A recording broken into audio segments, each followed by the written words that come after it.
Salut à vous éco-curieuses et éco-curieux et bienvenue dans Écolo ou pas, le podcast qui démêle le vrai du faux sur l'écologie avec un soupçon d'humour et une bonne dose de bon sens.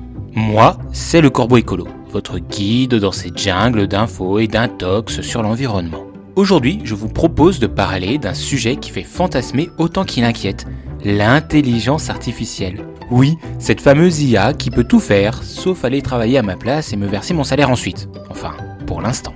L'IA, c'est un peu comme un couteau suisse, super pratique, mais si tu t'en sers mal, tu risques de te couper un doigt. Certains la voient comme une solution miracle pour sauver la planète. Optimisation des ressources, détection du plastique dans l'océan, prévision climatique ultra précise. Trop bien, non ? Mais, il y a un mais, l'IA, c'est aussi des data centers qui consomment plus d'énergie qu'un pays entier, des algorithmes qui tournent non-stop et des ressources minières pompées pour fabriquer des puces électroniques. Bref, on est face à un dilemme. L'IA est-elle l'ami ou l'ennemi de l'environnement ? Sauveuse ou pollueuse ? Eh bien, on va décortiquer tout ça ensemble et, promis, je vais essayer de ne pas être plus biaisé qu'un algorithme de recommandation sur YouTube. Allez, on attache nos ceintures, c'est parti pour un petit voyage dans l'histoire de l'IA, parce que, vous allez voir, elle n'a pas attendu ChatGPT pour commencer à faire parler d'elle.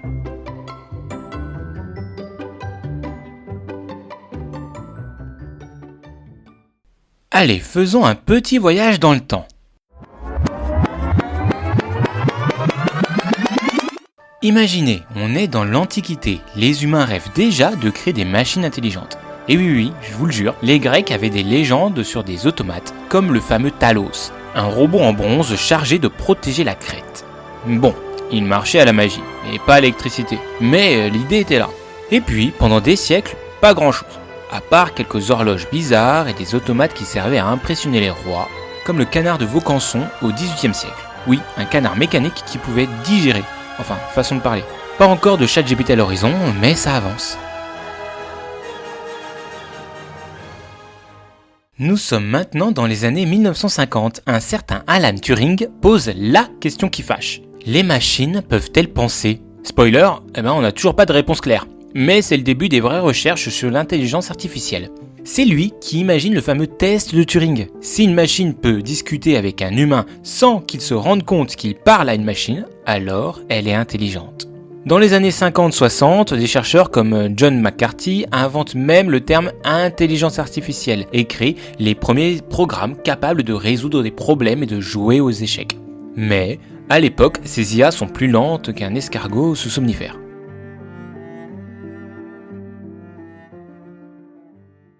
Dans les années 70-80, c'est la douche froide. On se rend compte que l'IA, c'est cool sur le papier, mais en vrai, ça demande des financements, ça coûte cher et ça marche moyen. Résultat, moins de financement, et tout le monde s'en fout un peu. Puis, dans les années 90, ça repart avec l'arrivée des systèmes experts, des programmes capables de simuler l'intelligence humaine dans des domaines précis. Et, en 1997, l'ordinateur d'IBM, Deep Blue, bat Garry Kasparov, le champion du monde d'échecs. Et là, on se dit, ok, les machines commencent à devenir sérieuses.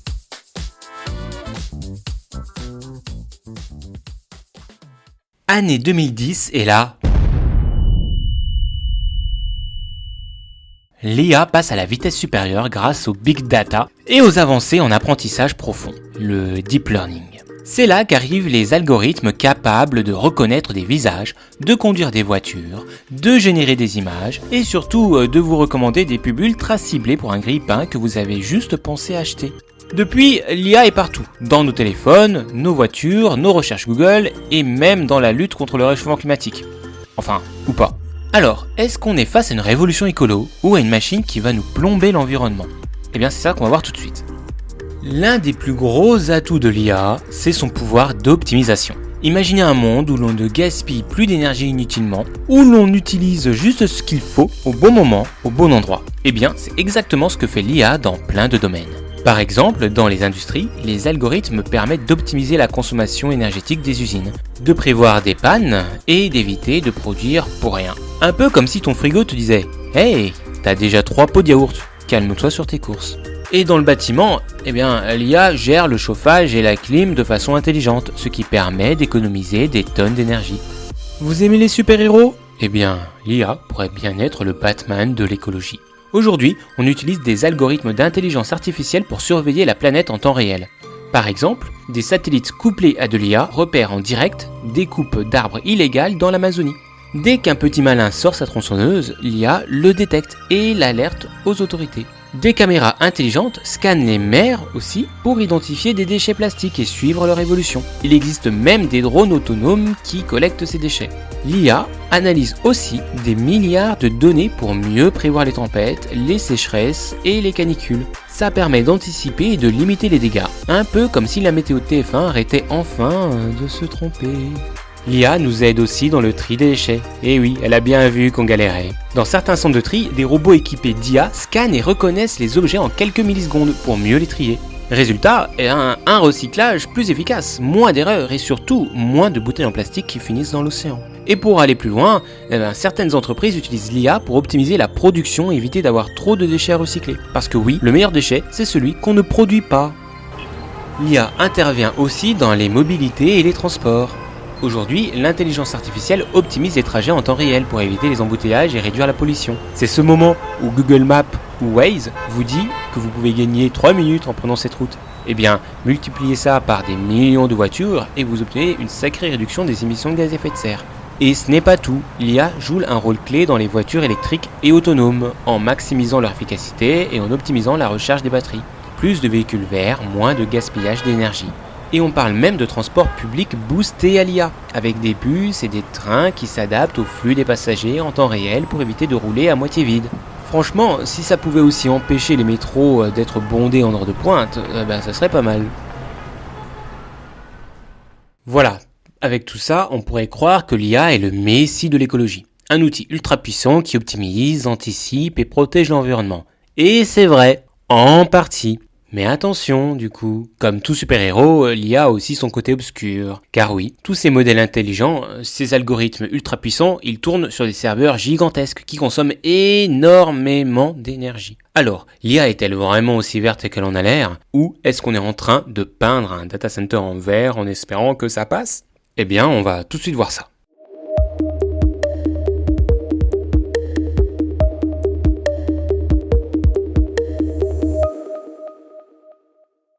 Bon, après avoir vu que l'IA peut potentiellement sauver la planète, on va maintenant se poser une question un peu moins rose. L'IA peut-elle aussi être une menace pour l'environnement? Parce qu'après tout, une belle promesse, ça se vérifie. Et parfois, ça a un prix. L'IA, c'est un peu comme un super-héros avec un côté sombre.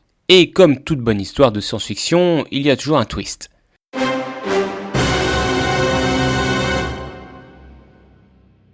Alors, on va commencer avec un petit détail pas très fun. L'IA, ce n'est pas gratuit. Et quand je dis pas gratuit, je parle d'énergie. Beaucoup d'énergie.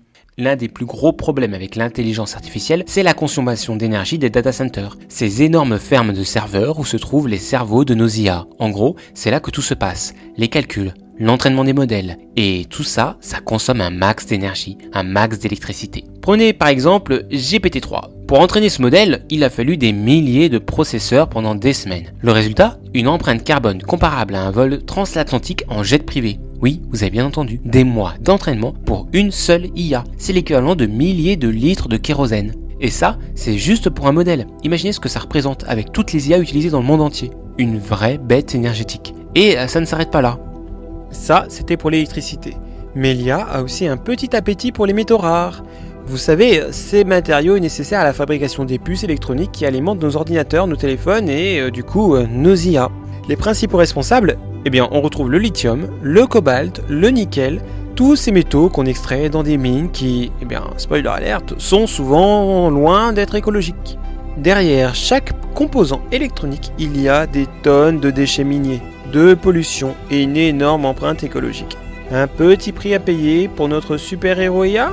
Le problème, c'est que l'extraction de ces métaux est souvent source de conflits, d'exploitation de travailleurs et de dégâts environnementaux en termes de pollution des sols et des eaux. À ce rythme-là, l'IA pourrait bien finir par rendre la planète encore plus malade avant de la sauver. Autre problème pas très joli, c'est que l'IA a une expiration assez rapide. Les IA d'hier sont déjà obsolètes aujourd'hui et cela entraîne une pile de déchets électroniques toujours plus grande. Parce que ces data centers, ils ne sont pas éternels. Les serveurs vieillissent et ils finissent à la décharge. En fait, l'obsolescence technologique des composants de l'IA nous offre un super cadeau, les e-déchets. Des milliers de tonnes de puces, de batteries et de composants électroniques qui non seulement ne se recyclent pas facilement, mais qui finissent aussi dans des décharges sauvages, polluant, du coup, encore plus la planète. T'imagines ? On pourrait recycler la planète entière en réduisant la production de déchets, mais non, on a choisi de produire des montagnes de circuits imprimés qui finiront par étouffer la Terre. Quelle belle ironie. Et puis, il y a les effets rebonds. C'est le phénomène où les gains d'efficacité d'une technologie, comme l'IA, entraînent une augmentation de la consommation globale. Par exemple, un algorithme optimise la gestion de l'énergie dans une usine et réduit sa consommation. Bah, super ! Mais ensuite, l'entreprise, avec ses économies d'énergie, produit plus de biens à moindre coût et consomme plus qu'avant.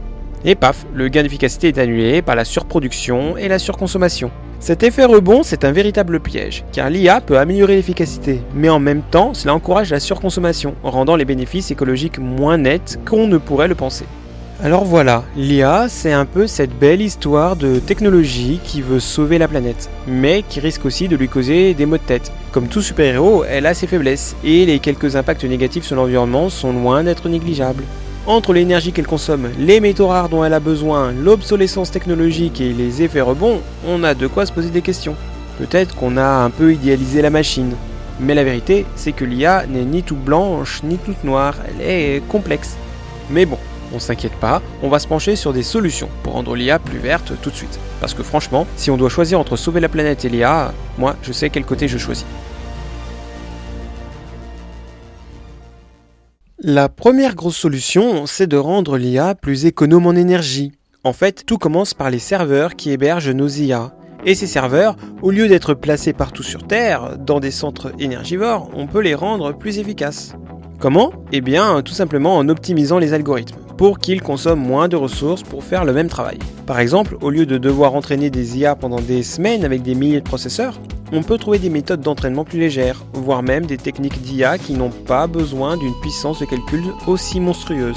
De plus, certains centres de données commencent à être alimentés par des énergies renouvelables, comme l'éolien ou le solaire, pour compenser une partie de la consommation énergétique de ces centres. Et ça, c'est vraiment une bonne nouvelle. On a parlé des métaux rares et des déchets électroniques. Donc il est logique de se demander comment peut-on recycler tout ça. La bonne nouvelle, c'est que le recyclage des composants électroniques est une solution qui commence à être de plus en plus efficace. Certains fabricants de matériel électronique intègrent déjà des matériaux recyclés dans leurs puces et serveurs. Et des entreprises se lancent dans le recyclage de l'électronique pour donner une deuxième vie à tout ce matériel. Mais attention, pour que ce recyclage soit vraiment efficace, il faut améliorer les processus de collecte et de traitement des déchets électroniques. Par exemple, le recyclage de batteries lithium est un domaine en pleine évolution. Et il existe des solutions pour récupérer des matériaux rares, des anciennes batteries pour en fabriquer de nouvelles. Le but de tout cela, c'est d'éviter d'extraire encore et toujours plus de matières premières et de réutiliser ce qui est déjà là. Car tout le monde sait que les bonnes choses se partagent. Et ça vaut aussi pour les métaux. Et si je vous disais que l'IA pourrait aussi s'auto-surveiller ? Oui, on peut même utiliser l'IA pour réduire l'impact mental de l'IA elle-même. Des chercheurs ont déjà développé des systèmes qui utilisent l'IA pour surveiller les émissions de CO2 des data centers et optimiser leur consommation énergétique en temps réel. C'est comme si une IA surveillait l'IA et lui disait « Hé, là tu fais trop chauffer tes processeurs, tu pourrais faire une petite pause. » Et, plus loin encore, des algorithmes d'IA peuvent être utilisés pour gérer et prévoir l'utilisation des ressources naturelles. Par exemple, des IA peuvent analyser des données de consommation d'électricité pour mieux répartir la demande et éviter les pics de consommation. Ce qui permettrait de réduire le recours aux énergies fossiles pendant les périodes de forte demande. Quand l'IA fait son propre ménage, c'est presque magique. Et bien sûr, il n'y a pas de solution sans collaboration. L'IA est une technologie qui évolue à une vitesse folle, et il est crucial que les chercheurs, les entreprises et les gouvernements travaillent ensemble pour mettre en place des normes écologiques pour son développement. On commence déjà à voir émerger des initiatives de régulation pour encadrer l'utilisation de l'IA et favoriser des pratiques plus durables, comme des labels pour les data centers à faible consommation énergétique ou des indications à utiliser des énergies renouvelables pour les serveurs. Et si tout le monde se met d'accord pour faire de l'IA un outil durable plutôt que destructeur, on pourra vraiment espérer une révolution technologique bénéfique à l'environnement. C'est possible, non ? Oh, allez, oui, bien sûr que oui.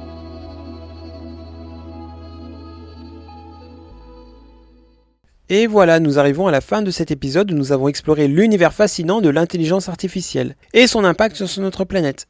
Alors, la question qui se pose est toujours la même. Est-ce que l'IA est une alliée ou une menace pour l'environnement ?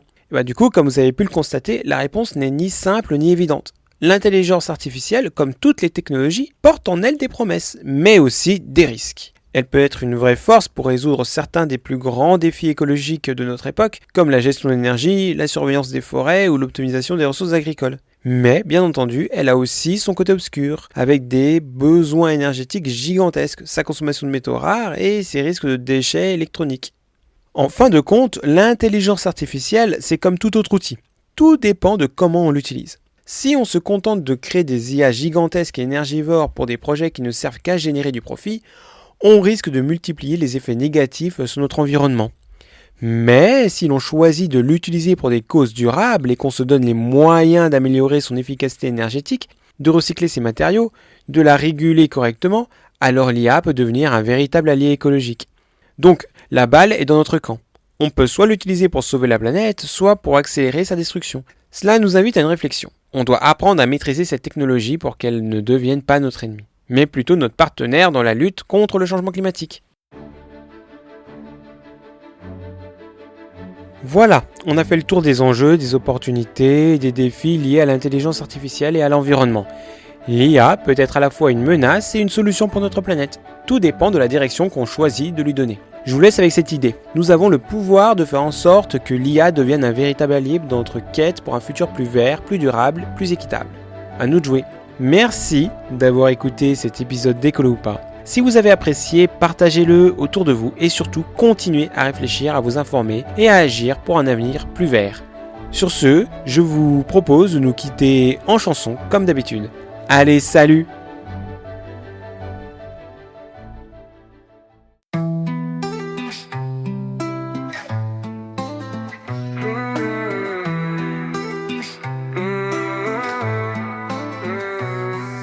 Chaque épisode, un sujet qu'on déplie. Les mots sont des outils pour tracer des récits. On questionne les dogmes, on bouscule les idées. Écoute bien ici, rien n'est laissé de côté. Un sujet, une vision, un combat qui résonne. On éclaire les ombres, on fait bouger les zones. Chaque épisode, une étincelle posée. Un pas de plus vers un monde éveillé.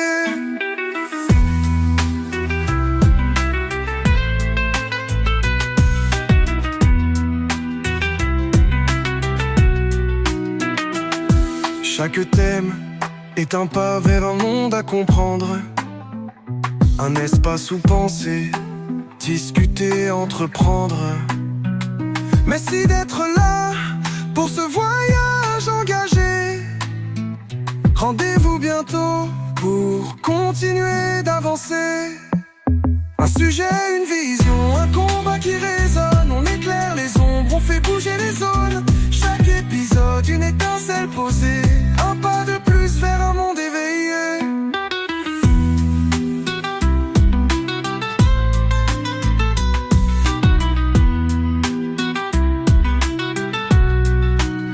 Chaque thème est un pas vers un monde à comprendre.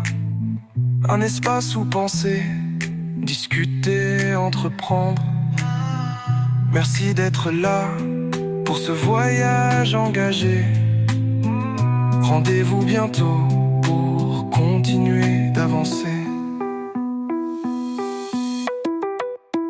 Un sujet, une vision, un combat qui résonne. On éclaire les ombres, on fait bouger les zones. Chaque épisode, une étincelle posée. Un pas de plus vers un monde éveillé.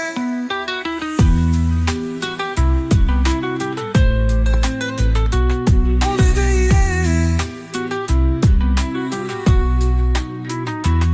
Chaque thème est un pas vers un monde à comprendre. Un espace où penser, discuter, entreprendre. Merci d'être là pour ce voyage engagé. Rendez-vous bientôt pour continuer d'avancer.